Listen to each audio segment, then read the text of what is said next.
Oh. Wala hiya ka? Oh. Sinampal mo ko? Hayop ka, nandito ka sa pamamahay ko, ha? Nandito ka sa pamamahay ko! Wala hiya ka! Hoy! Michelle! Hoy! Magsitigil ka kayo! Hoy! Tama na nga!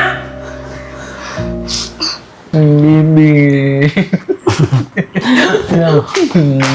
Ang aga-aga, ang lambing mo ah. Siyempre naman. Ay, nakakapagod. Francis, dito na ako titira. Teka lang. Bakit naman kasi hindi ko nagsabi agad na pumunta kayo dito? Kailangan pa ba ako magsabi sa'yo? Kapatid mo naman ako eh. Ate, ano sabi mo? Dito ka natitira sa bahay? Ay, pwede naman, mga 2 weeks po. 2 weeks? Ikaw talaga magdi-decide? Te, mali naman yung ginawa nyo eh. Dapat nga, kinausap nyo muna ako para kausapin ko yung asawa ko. Ano ka ba? Parang hindi mo ako kapatid At saka isa pa 2 weeks, ang sabi mo? Lifetime na ako dito, kaya wala kang magagawa. Po? Ano? Ate, bigla-bigla naman po yung desisyon ninyo. Wala nga po kayong approval sa aming mag-asawa eh. Kailangan pa ba ng approval yung dalawa? Babe, Wala kayong magagawa. Basta dito na ako titira, sa ayot sa gusto nyo. Okay lang, babe. May bakante pa naman tayong kwarto sa guest room. Pwede naman po si ate doon. Guest room? Alam mo, gusto ko, yung may aircon. Ayoko naiinitan ako. May electric fan naman po sa aircon, Ayoko ate. nga ng electric fan, di ba? Gusto ko aircon. Bakit niyo po gusto ng aircon? Ano, masisira? Ano po problema pag... Mainit kasi pag electric fan. Ano ba? Ang dami mong daldal, no? ate naman. Sumusobra na ata kayo eh. Sobrang laki kong makapagdiman. Nakakahiya na sa asawa ko. Nakakahiya. Sir! May tubig niya. Namusta ko. Sige po, manang, dyan na lang po. Sisend ko na lang po yung bayad. Sige na, sir! Salamat. Ate, Tagaytay naman tong lugar natin dito. Hindi naman po ganun kainit. Kaya okay lang po siguro na kahit wala na pong aircon. Yun nga yung gusto ko eh. Wala kang magagawa. Sige na ate, para manahimik ka, bibili na lang kami para sa'yo. Buti naman. Babe, huwag na lang natin mapabayin na. Minsan lang kasi pumunta sa Maynila eh. Ayos lang, Francis. Ate, welcome ka dito sa bahay. Tsaka, huwag kang mag-alala. May pagkain naman po dito. Pwede ka kumuha sa ref. Kahit hindi mo ako i-welcome, okay na okay lang sa akin. Ate, gusto mo ihatid na kita sa kwarto mo? Sige. Malinis ba yon? Baka mamaya puro alikabok yun ha. Nilinisan mo ba? Ipapalinis ko po sa katulong. Hindi, gusto ko ikaw maglinis. Eh, Katulong may pa. katulong. Makiat ka na ate. Mag-uusap pa kami ng asawa ko. Sige na te, makiat ka na lang. Mag-uusap pa kami ng asawa ko. Sige na nga. Aarting.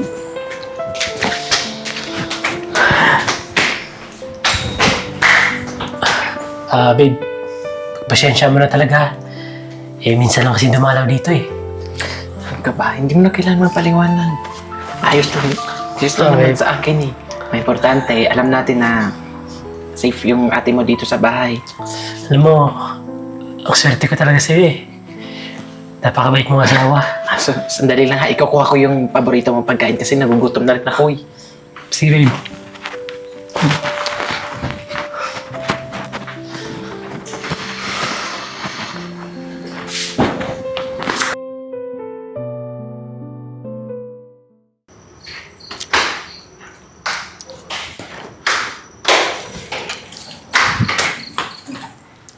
Magnanakaw! Hindi nakapasok na magnanakaw dito. Hoy! Nandito ka! Magnanakaw ka, no? Teka lang po. Hindi po ako magnanakaw. Driver po ako dito. Sigurado ka? Parang hindi ka naman mukhang driver. Baka nagpapanggap ka lang, no? Ma'am, bago ka po kasi dito kaya di mo po ako kilala eh. Nasaan si Marimar? Nandun po, sa garden.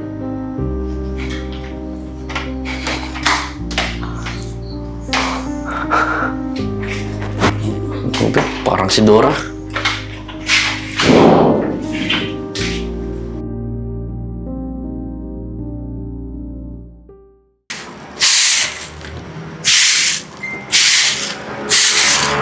Babe. Alis na ako. Papasok ka na sa trabaho mo? Oo. Ay, Kaya pala, mag-iingat ka ha. ikaw nang bahala dito ah. Ano to? Mamalengke ka na bukas, tsaka bumili ka ng mga grocery. Ay, oo babe. Tsaka yung sinasabi ko sa'yo, magsha-shopping ako, di ba? Naku, dami-daming pera naman nito, babe. Sobra-sobra naman to. Oo naman alam ko naman marunong ka mag-budget eh. Tsaka si ate, ikaw nang bahala dun. Naku, pagod na pagod yung asawa kong kakatrabaho sa call center, oh. Mabuti na lang talaga gabi yung trabaho mo na hindi mainit yung daan. Oo naman, tsaka pasok na, baka mali pa ako. Ay, naku, mag-iingat ka, babe, ha? Alis na ako ah. Babe, may nakalimutan ka. Ano yun? Sige ka, magtatampo ako niyan. Bukas na. Ano ka ba, babe? Mag-asawa tayo, tapos, sige ka. Sige na. Suluhin mo ka matag. Hindi Ano? ganyan. Ano ba? Tulo. Tigre to. Bye. Love you. Love you. Grocery. Ay, bibili nga pala ako ng bagong bag mamaya. Ay, naku, sobrang swerte ko talaga sa asawa ko. Napakabait, napakabait. Ay, bibili pala ako ng Nakita bag. ko yung binili sa'yo ng kapatid ko. Anak yan. Ay, ate, sandali lang. Sa akin to eh. Pambibili ko kasi to ng grocery, tsaka pang-shopping ko mamaya. Hoy, alam mo, kung sino mang may karapatan sa ating dalawa dito, ako yun. Kasi ako yung kapatid. At saka, hindi mo naman kailangan mahawakan mo yun. Ano yan? Ate, may karapatan din ako kasi bigay to sa akin na asawa ko eh. Kasal ba kayo? Ha? Akin na yan. Ate, sa akin to eh. Ano ba? Ibibigay mo sa akin yan, hindi? Akin yan. Ate, akin yan eh. Bakit mo kinukuha yan? Bigay sa akin ng asawa ko yan eh. Pambibili ng grocery Wala yan. kang pakialam. Sa akin to kasi kailangan ko rin mag-shopping. Saka, hindi mo kailangan hawakan to, no? Sa akin to. Saka, bakit? Asawa ka lang naman ah. Saka isa pa, hindi kayo kasal. Tandaan mo yan. Ano, may sasabihin ka pa? Sumusobra ka naman. Sobra. Pwede ka namang manghingi sa akin eh. Hindi mo pwede kunin lahat. Ano manghihingi? Pera mo ba to? Ha? Pera to ng kapatid ko. Di ba may karapatan naman ako kasi asawa niya ako? Wala akong pakialam. Akin na to ah. Basta.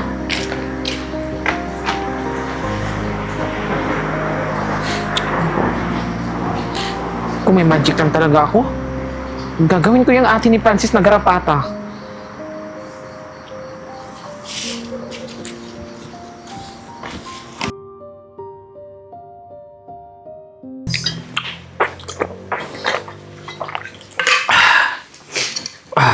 Oh, Jemboy! Andiyan ka na pala. Halika rito. Sumabay ka na sa akin, kumain ka na. Halika na, para may kasabay ako dito. Ma'am, may gusto sana ako sabihin sa'yo eh. Ano yun? Sige na, sabihin mo lang. Ma'am, Ito, oh. yung kapatid kasi ni Sir Francis, ang sama ng ugali. Ay, naku. Sinabi mo pa. Alam mo ba kanina? Kinuha sa akin yung pera na binigyan ni Francis, yung asawa ko. Hindi naman ako makatanggi kasi natakot ako eh. Alam mo, napapansin ko sa kapatid niya. Masyadong iba yung ugali niya sa asawa ko. Kaya nga ma'am, tsaka nga, kanina nga rin eh. Napagbintahan ba naman ang magnanakaw eh. Ano? Dapat sinabi mo na dito ka sa bahay. Personal driver ka namin. Ma'am, sinabi ko na nga po, pero nilait-lait pa rin niya ako eh. Napakasama ng ugali eh. Ay, nako. Yan nga yung naano ko sa kanya eh. Hindi ko nga ba alam kung saan nagmana yung kapatid ni Francis na yan? Kaya nga eh, kabago-bago, kala mo, try na dito eh. Jepoy, pagpasensyahan mo na ha. Siguro ang mas mabuti natin gawin, kung kailangan na tayo na lang mismo yung umiwas sa babaeng yun, gawin na lang natin para wala ng gulo. Kaya nga po ma'am, kumain na po muna tayo ma'am. So, sige, kumain ka na dyan ha. Meron pang tilapia dito. Magpakabusog ka. Anong pagkain? Ate, kumain ka na ba? Kaya nga ako naghahanap ng pagkain, di ba? Anong ulam? Merong isda dito, ate. Wala man ang fried chicken dyan? Ha? Yan, isda? Ate, pasensya ka na ha. Eto kasi yung nirequest ko sa cook natin ngayon, mag-isda. Huwag ka mag-alala kasi mamaya magluluto tayo ng manok. Ang dami mong alam. Saka, bakit kasabihin mo to, ha? Katulong lang to, Ate, hindi siya katulong dito sa bahay. Siya si Jebo, yung personal driver namin ni Wala Francis. akong pakialam kung personal driver niyo. Saka, hindi ko naman inaalam eh. Dapat hindi niyo sinasabay to. Ate, actually matagal na siya sa pamilya namin at hindi na iba yung turing namin sa kanya. Oh, ba't mo sinasabay yan, ha?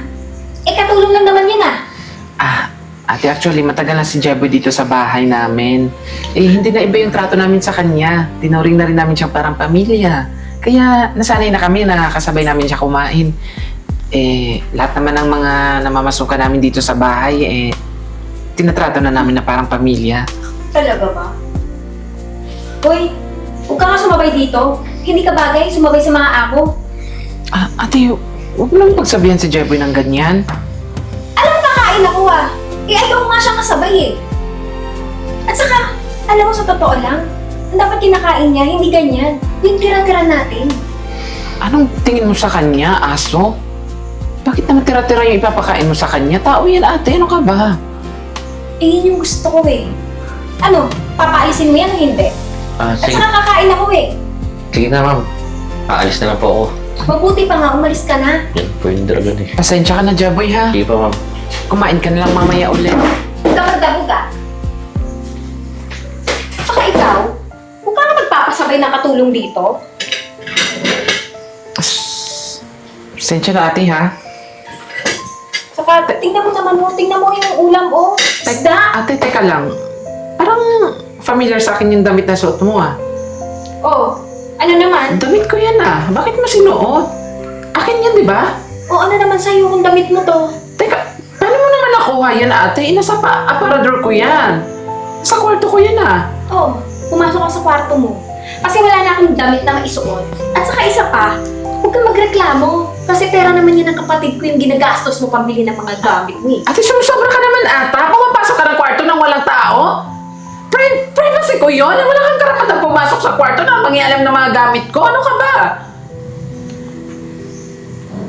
Ba't ka nagagalit, ha? Ate, malamang magagalit talaga ako. Okay lang pag-alaman mo nito yung mga pagkain namin Pero yan, personal na gamit ko yan. Hindi mo dapat sinusuot yan. Tsaka, regalo pa sa akin yan ni Francis Talaga? Ang tanong, pera mo ba to? Di ba binito ng kapatid ko? Kaya, wala akong pakialam kung regalo yun ng kapatid ko sa'yo. Alam mo, ate, parang tinatanggalan mo ako ng karapatan sa kapatid mo. Oo nga. Asawa ako ng kapatid mo. Natural na bilhan niya ako ng damit. Ayos lang naman yun Ate, pwede ba kabarin mo yan? Akin na nga yan. Oo ba rin? Saka hindi naman to bagay sa'yo Tingnan mo nga yung katawan mo. Mas bagay sa akin to, no? Hindi ka naman si Marimar Akin na nga yan. Pag-beach ko yan Akin na nga yan. Wala niya ka? Akin na nga. Ano ba? Wala akong pakialam kung pang-beach mo to. At saka hindi naman talaga ako si Marimar. Magkaiba tayo, no? Itim mo kaya. Maputi ako, Alam mo, ate, kahit maputi ka pa. Oo. Kamukha mo pa rin si Corazon. Corazon? Wala akong pakialam kung sino yung Corazon sinasabi niya. Alam mo, ate, sana hindi na maulit yan, Dahil kapag naulit na, nangyalam ka ulit ng mga gamit ko, hindi ko alam kung anong gagawin ko sa'yo. Sumusobra ka na. Nangingialam ka ng gamit na hindi naman sa'yo.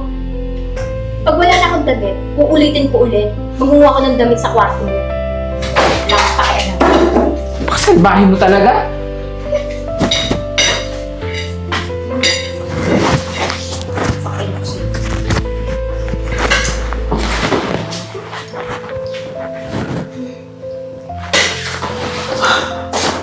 Te. Kamusta ka naman dito? Nasaan si Marimar? Nawala ko kanina kanina ng asawa mo Tingnan mo, Ano? yung ulam.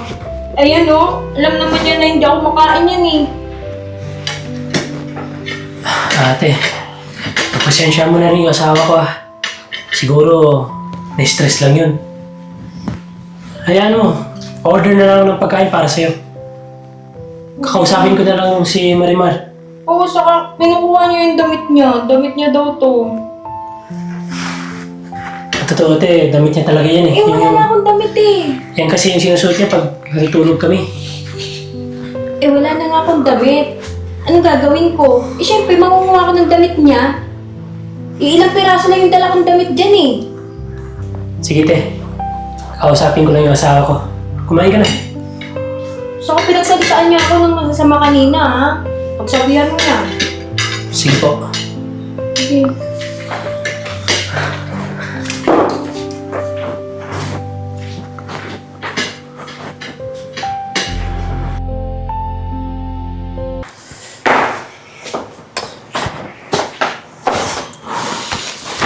Love naman. Bakit mo naman ginawa din sa ate ko? Ha? Bakit? Wala naman akong ginawang masama sa kapatid mo ah. Yan, sabi niya kasi, inaway mo daw siya. Ano, dahil lang dun sa damit? Eh, hindi naman yun ah. Yung nangyari ah. Wala ka kasi dito. Mabilis ka rin naman maniwala sa kapatid mo kung alam mo lang talaga kung ano yung totoong nangyari. Hindi lang naman tungkol sa damit yung pinag-uusapan natin dito. Kilala ko yung kapatid ko. Umiyak na yun nung kinuwento niya yung nangyari. Eh malamang nagpapabiktim lang yung kapatid mo. Palibhasa kasi wala kang alam eh. Kahit na. Bakit Kilala mo yung kapatid ko yun. Teka, kinakampihan mo ba yung kapatid mo dito? Wala. Pinapaalala ko lang sa'yo nga, ako yung asawa mo. Wala akong kinakampihan dito. Tandaan mo, kapatid ko pa rin yun. Sino ba mas matibang sa'yo ha? Yung kapatid mo, yung asawa mo? Sige, kung yan yung gusto mo, edi, siya yung paniwalaan mo?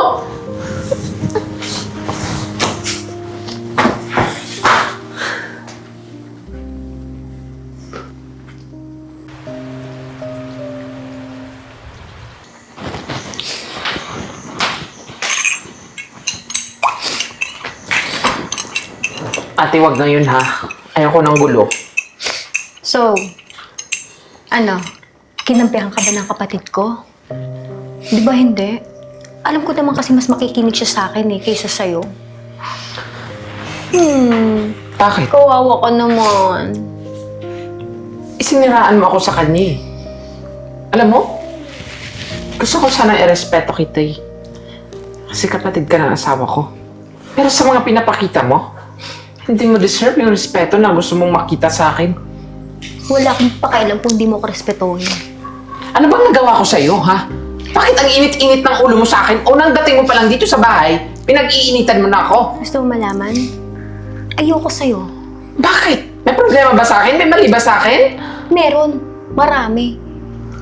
Kasi, bakla ka. Hindi ka babae. Kaya ayoko sa'yo. Bakit hindi ganyan yung kapatid mo mag-isip? Ang kitin naman ng utak mo mag-isip, ate. Kasi si Francis, tanggap niya ako kahit ano pa ako. Ang tanong, bakit? Pareho ba kami ng utak nun? Ano bang mali doon?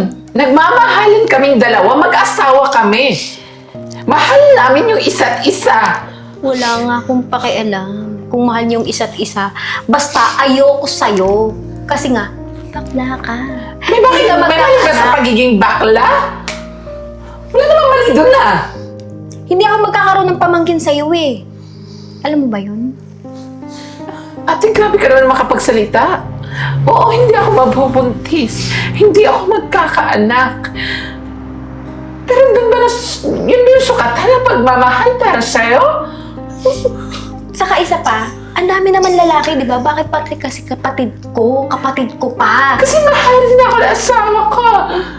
Mahal ako ni Francis, mahal ako ng kapatid mo. Kakabisit ang arte-arte mo. Alam mo, ate, siguro mas mabuti pa umalis ka na lang dito sa bahay. Para wala nang gulo. Eh kung ayoko umalis, ano gagawin mo? Bakit ano ba bang gusto mo kaya mong gawin sa akin, ha? Sisiraan mo ako hanggang sa maghiwalay kaming dalawa? Yun ba yung gusto mo? Oo. Saka gusto ko umalis ka dito sa bahay. Alam mo ba yun? Ako ba talaga yung papaalisin mo? Ha? Ang kapal naman ang mukha mo. Talaga makapal ang mukha ko. Alam mo ba yun? Bakit? May madilis ba na mukha? Ha? Eh yung mukha mo nga, makapal nga eh. Oh. Wala hiya ka! Oh. Sinampal mo ko!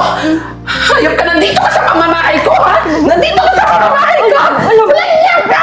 Hoy! Hoy! Masitigil ka kayo! Sobra ka na, ha? Hoy! Tama na nga!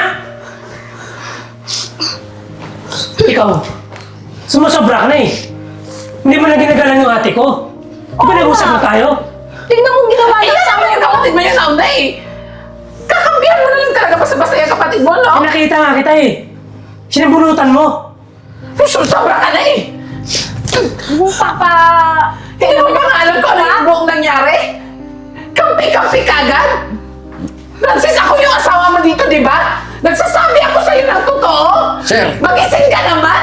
Magising ka naman! Magising ka Ma'am, naman! kalma na. Sir, totoo po yung sinasabi ni ma'am. Napakasama po ng ugali niya kapatid mo. Isa pa to, oh. Nangingialam ka, ha? Sino Lagi- ka ba dito? Driver po ako, pero lagi po niya inaaway ito si ma'am eh. Tsaka pinagbintangan nga po niya magdinakaw eh. Alam mo, te, dapat siguro umuwi ka lang sa probinsya. Bakit ako? Akala ko ba naniniwala ka sa kanya, ha? Gumagawa lang sila ng kwento niyan eh. Ma'am, kilala po nila ako. Matagal na po akong driver dito. At di ko po kaya gumawa ng kwento. Kalokohan mo. Sir, sige, ikaw bahala. Simula ngayon, te, kunin mo na lahat ng gamit mo at huwag ka na bumalik dito. Talagang makikinig ka sa kanila, ha? At bakit hindi, ha? Alam mo, gusto sana kitang irespeto eh. Kasi hindi mo deserve. Tama na nga. Huwag ka na nga magdahilan. Kung talagang ate kita, dapat tinanggap mo yung asawa ko. Ano? Nakagalit ka sa kanya dahil bakla siya? Ang dami naman kasing babae dyan, oh. Bakit kasi bakla ka talaga? Siya nga yung mahal ko eh. Tsaka wala ka nang magagawa. Pwede ba umalis ka na? Talagang papaalisin mo ko? Ate mo pa rin ako, ha, Francis, ha? Anong gusto mo? Tatawag ako ng pulis? Para dampatin ka? Umalis ka na. Sige na, sir. Hatid ko na po siya sa labas. Magsama kayong dalawa. Lalo ka ng bakla ka.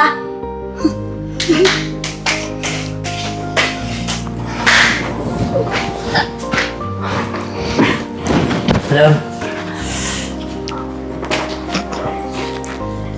huminga ko ng tawad sa'yo dahil sa ginawa ng ate ko. Akala ko ba naniniwala ka dun sa ate mo? Lapit ka sa akin. Pasensya ka na kasi nakita ko kasi nung sinabunutan mo yung ate ko eh. Natuloy magagalit ako. Bunutan? Dapat kasi inaalam mo yung totoong nangyari eh. Hindi basta-basta ka na naman naniniwala kahit kanino. Hindi mo ko pinaniwalaan kahit asawa mo ko. Sorry na. Ano bang gusto mo para makabawi ako sa'yo? Bumawi? Oo naman. Kiss mo ko. Ano? Kiss mo ko.